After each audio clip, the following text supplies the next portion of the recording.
What up, Knicks fans? Good morning. I know you saw the shooter shirt yesterday, but we also got Toppin, baby. Got the sweater hoodie with the Toppin on the back. Give me a second. Alright, y'all, I just wanted you to see this ain't no average hoodie, alright? Got Toppin on the back, baby. We got a game tonight, but that's going to be later in the video. To start with, you know I woke up feeling nostalgic. You know I woke up feeling nostalgic, but my nostalgia only goes back, you know. I do a lot of blank out of the 90s, so I posted on Reddit, and I got the Larry Johnson 4-point play, iconic, the Starks dunk, iconic, and the Allen Houston elbow 3-pointer, iconic. I love that stuff. And I think I do a lot of mental editing when it comes to the 90s because it's just such a bittersweet, you know, like we were good but not good enough.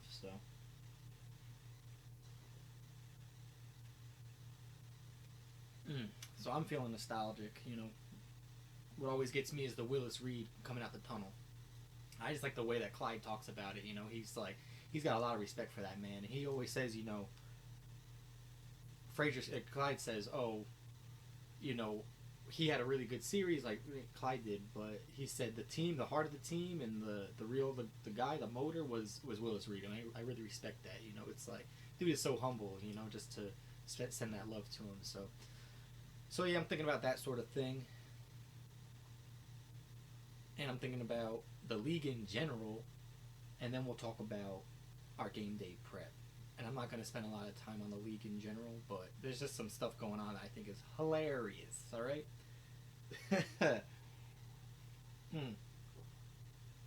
So I woke up, and I guess this was news yesterday, I didn't see it, so I woke up this morning and I saw the post of third trimester Tristan Thompson having to apologize because that is his baby, and I just thought that was hilarious. Like, man,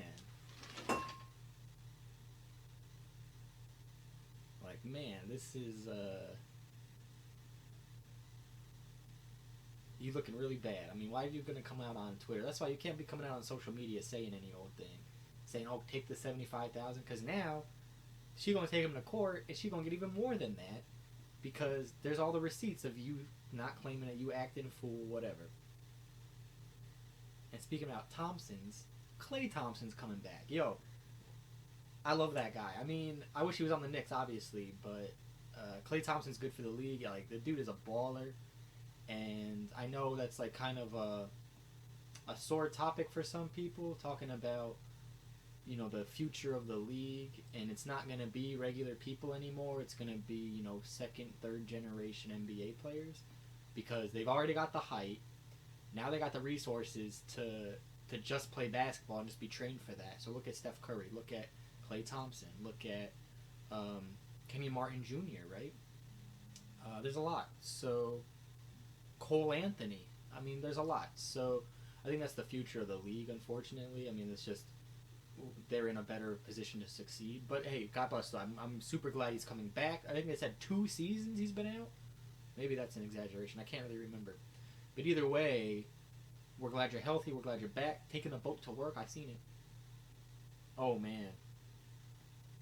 Oh man. So this is really why I wanted to even talk about the league, because you know normally I keep it all Knicks, but I was scrolling through our NBA on Reddit, and I saw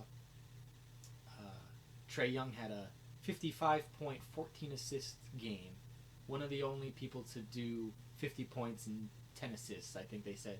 Michael Jordan, Oscar Robinson, you know, guys like that, real heavy hitters. And now Trae Young. Okay, cool. But I had to keep scrolling, and I couldn't find the post-game thread. And of course, they lost the game. Homie, how do you have 55 points, 14 assists, and lose the game? Not a good look. And he got that last 3-pointer at the end anyway. Banked it in. But I just think that's hilarious. It reminds me of Carmelo. It's like, dang, you hate having a good player like that scoring 60 and you still lose. It's like, my God. He was a plus 12, so I mean, I guess he wasn't getting smoked on the defense. It was mostly looked like inside. Nurkic had a great post game. Yeah, but it's like everybody on their team, Portland Trailblazers, scored, like all their starters scored like 20 points each. Yeah, it's insane. I don't know what is going on with Atlanta, but I don't feel bad. I'm not sorry. 55 points wasted. 14 assists wasted. And speaking of being wasted, oh man.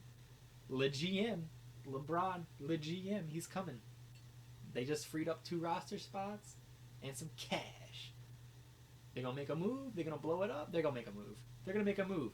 Taylor Horton Tucker, good as gone. Who else? Who knows? But they're making a move. LeGm is not happy.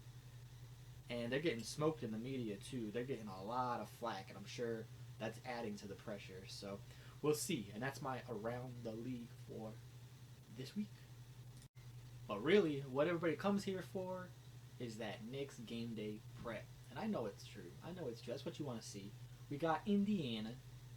And the last time we played Indiana, did we have Mitch? I can't remember if we had him, he was just a step slow, or if we just didn't have him. I think we just didn't have him. I'm actually going to pause and check.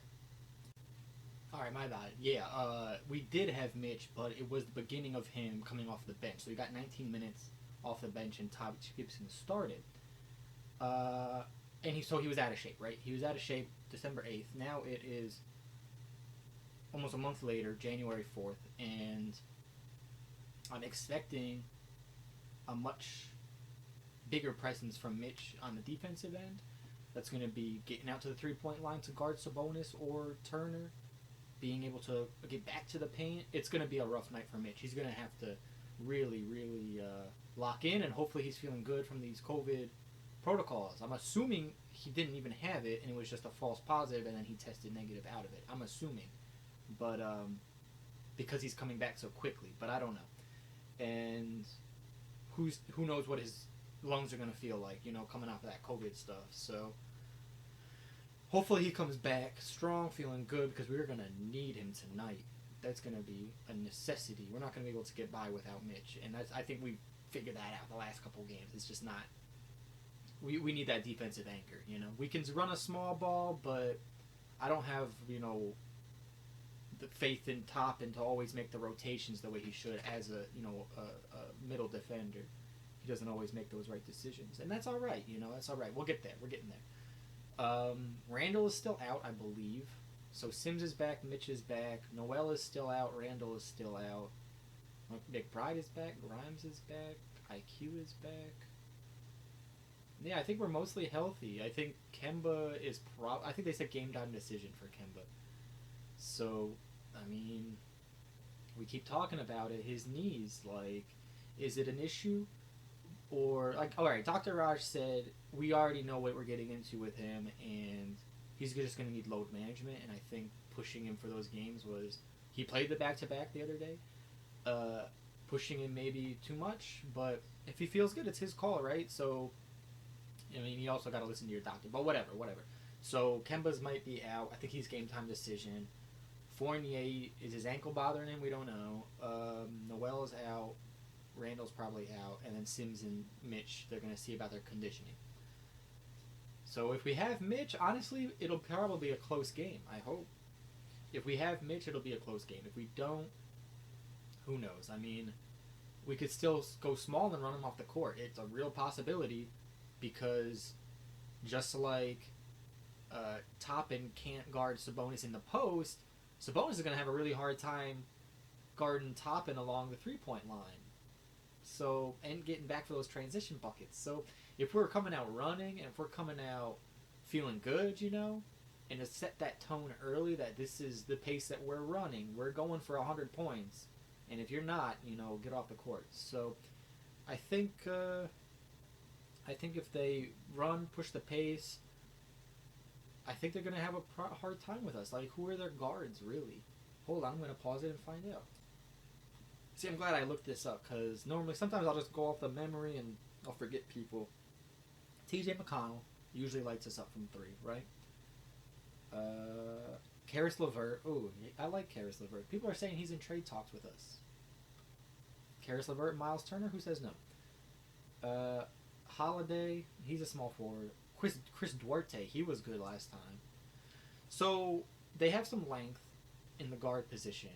and they clearly have length in the center and the small forward and power forward. So I think probably Thibs will go small. I think Thibs will probably go super small and try to run him off the court and hit him with the threes early.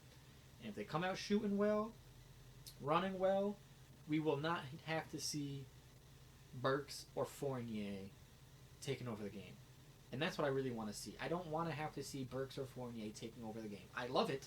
I'm glad they can do it, but I don't want to see that. I want to see fast-paced basketball with a small ball lineup that really makes teams think we can't run a 7-footer out here. You know, we can't run a traditional big lineup. I would love to see that, and I think that is the future of this team if we're going that way. Because even Mitch, even though he's a 7-footer, he's a skinny 7-footer and he's a fast 7-footer. So like, you know, more like a KP type, more like a Durant, like quick like that. I'm not saying the offense. I'm saying just the speed and being able to switch. So that'll be what we're looking at tonight. Will it work though? Will it work? I don't know.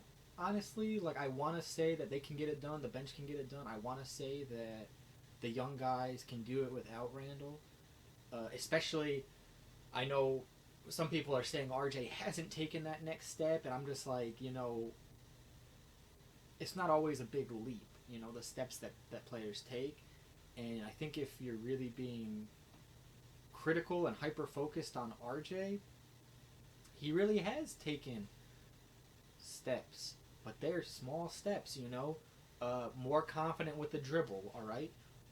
More confident with his right hand going up. Finishing stronger. Doing little pump fakes and up and unders. Spinning in the paint, you know. Just being stronger enough to take the contact and still finish. Those are all things that he's getting better at. The three-pointer, you know. And now Drew Hanlon is always saying the next step is shooting off the dribble. And clearly RJ can get there. He's hit every other goal he's set for himself, you know. And these are just the goals that we know are public. So I got complete faith in the fact that he will get there. And it's not gonna look like a big leap from year 3 to year 4. It's gonna look like a big leap from year 1 to year 5. Because he's a younger player and he's clearly shown hard work, determination, and the talent. So listen, he can go for 25 points. We know that. He can go for 25.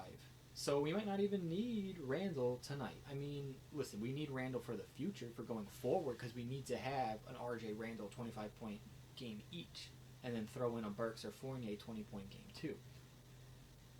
That's just, oh my God, wishful thinking. But that's what we need. I mean, that's the future of it. So can RJ do that tonight? Who's going to lock him up? Karis LeVert, too skinny. Duarte, too skinny. And we saw that the last time they played. RJ really kind of manhandled them. But Randle was still there, so Randle was kind of... And Randle and Sabonis matchup is actually one of my favorite matchups to watch, because I know people always say something about Randle's effort and whatever, but when I see Randle play against another power forward who's really taking it to him, he steps his game up significantly. He does not like to be scored on. And I noticed it with Pascal Siakam when they played Toronto, and I noticed it especially when they play Domantas Sabonis in Indiana. Randle hates Sabonis. Hates him. He's like, you're not going to bully me in the box. The moment he gets bullied in the box, he pulls him out to the Randle pulls him out to the three-point line and shoots over him. And then as soon as Sabonis comes out to guard him hard, close at the three-point line, then he starts bullying him and goes inside. He takes those matchups personally, so I'm not ever going to accept people who say Randle doesn't, work hard, he doesn't have effort. It's like, no, Randle's a human. When the guy next to you lets his guy go and then you get dunked on, that is a momentum killer. That's the sort of thing. It's like, yeah, I don't want to play defense when the guy next to me is not playing defense, all right? And that's a direct jab at Fournier. I'm sorry, Fournier, but that is, when you let your guy go and then Randle has to rotate, he hates it. He's just like, bro, just stay in front of your guy. Don't give up baseline. Don't give up baseline, because now you're making me look bad, right? We were just talking about that yesterday with RJ and Obi. So you got to get over that mental to say, you know what, I got to go 100% of the time.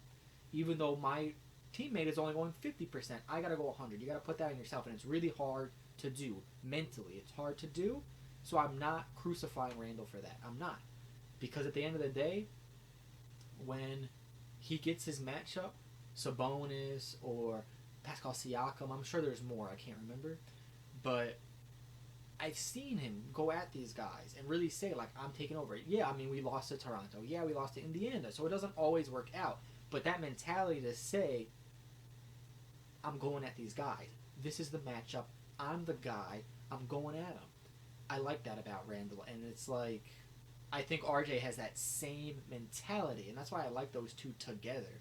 And I like the fact that they're both left-handed. So it's like, if you're going on the left side of the court, you got a lot as a defender to keep track of, because that's usually the weak sides, right? Like, you're usually going to put your weaker defenders on the left side because you know you need your strong guys on the right, and it just really's got to throw a monkey wrench in the mix when you got two strong left-handed players coming at you. And I know that's what the FO sees, and that's why Randle and RJ play so much, and that's why I got a lot of faith in RJ going forward. So that being said, if Randle's not playing, if Mitch is not playing, it's going to have to be an RJ night. And I don't mean just bully ball in the center. If he gets 10 points, he needs to get 10 assists. And that means our shooters got to be able to shoot. So that's what I'm looking for tonight. Shooters got to shoot. RJ's got to step it up. Keep that pace going. No more regression talk. I don't want to talk about regression because he's not regressing. RJ is a boss, all right? He's a baller. He's coming out there to play. He just needs to cast around him, and he needs some help on defense, just like we all do, right? We all need a helping hand once in a while, and you got to have faith in the guy next to you to come out and help. So that's where I'm at. That's what I'm thinking about. You know, I'm feeling nostalgic. I'm laughing at the other teams, and we're thinking about what we can see tonight. We don't know if that's what we're going to see, but you know, big thing for me about keeping my Big Knick Energy up, about feeling good about what I'm looking at, is taking those positivities, you know, and saying what we can do, you know, what I expect, what I think is going to happen. And then we'll talk about what does happen later tonight. I don't know if I'll get on a post-game or not. I haven't been doing post-game shows. I used to stream lives, but maybe I'll get back to that. I got the setup going again, so maybe I'll get back to that. You guys let me know in the comments maybe if you want to see post-game lives or not, or if you just want me to do like next day recaps. Either way, I mean, I can do either one. It's just I don't always have energy for it when the Knicks are playing bad. So, but that's, you know, that's on me. I gotta be a little better about that. But how are you guys feeling? You know, how are you guys feeling? We still in it? It's not even halfway through the season yet, baby. Are we still in it? We going for playoffs? Nobody's been talking about tanking lately. I think everybody's holding their breath waiting for trades, and me included. So, hey, listen, Indiana's going to be a good game tonight. We're expecting a lot from RJ, and I'm hoping Mitch is back and feeling healthy because we're going to need him tonight. If there's no Mitch, might be a lost cause. So we'll see. All right? Big Knick Burt with that Big Knick Energy, baby. All right, keep it up. Love it. Love it. See you at the game.